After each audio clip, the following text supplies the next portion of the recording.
துளசி ரெடியா? தோ வந்துட்டேங்க. என்னோட பெல்ட் எங்க வச்சிருக்க? கட்டல் மேலதான் வச்சிருக்கேன்.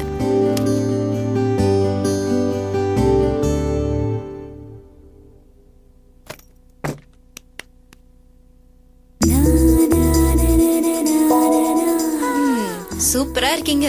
மார்க்கெட்டிங் மேனேஜர் மாதிரி. Smart boy. ஒரு நிமிஷம்.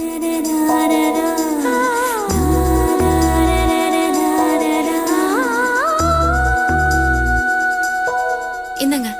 என்னது? முதல் நாள் வேலைக்கு போறீங்கல்ல, அதான் காலையில கோயிலுக்கு போயிட்டு வந்தேன். உங்களுக்கு வேலை பாக்குற இடத்துல எந்த பிரச்சனையும் வரக்கூடாது, மத்தவங்க பாராட்டணும், உங்களுக்கு ஜாப் சாட்டிஸ்பாக்சன் கிடைக்கணும்னு சாமி கிட்ட வேண்டிட்டு வந்தேன். சின்ன வேலையா இருந்தாலும் உங்களுக்கு ரொம்ப பிடிச்சு போயிடும் பாருங்க. தேங்க்ஸ்.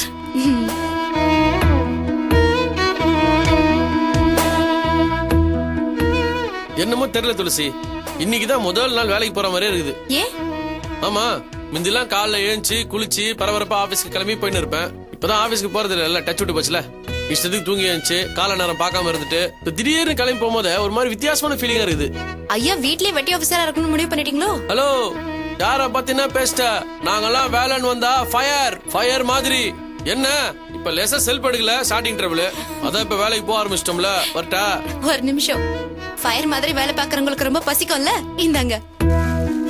என்னது இது? இதுல சோறு, குழம்பு, ரசம், பொரியல் எல்லாமே வச்சிருக்கேன். 2 வாழைப்பழத்தையும் வச்சிருக்கேன். மறக்காம சாப்பிடணும். காலேஜ் போற அவசரத்துல எதுக்கு இந்த தேவையில்லாத வேலை பண்ணுங்கிற? போற இடத்த சாப்பிட்டு போயிருப்பேன்ல. ஏன் இது நான் செய்யாம வேற யார் செய்வாங்க? ஓ, இதே மாதிரி தினக்கு ஒண்ணு நான் கேட்க ஆரம்பிச்சா என்ன பண்ணுவேன்? இன்னைக்கு மட்டும் இல்ல, காலம் முழுக்க உங்களுக்கு பிடிச்சது செஞ்சு தரதா நான் இருக்கேன். உங்களுக்கு வேணுங்கிறத கேளுங்க, அதான் எனக்கு சந்தோஷம்.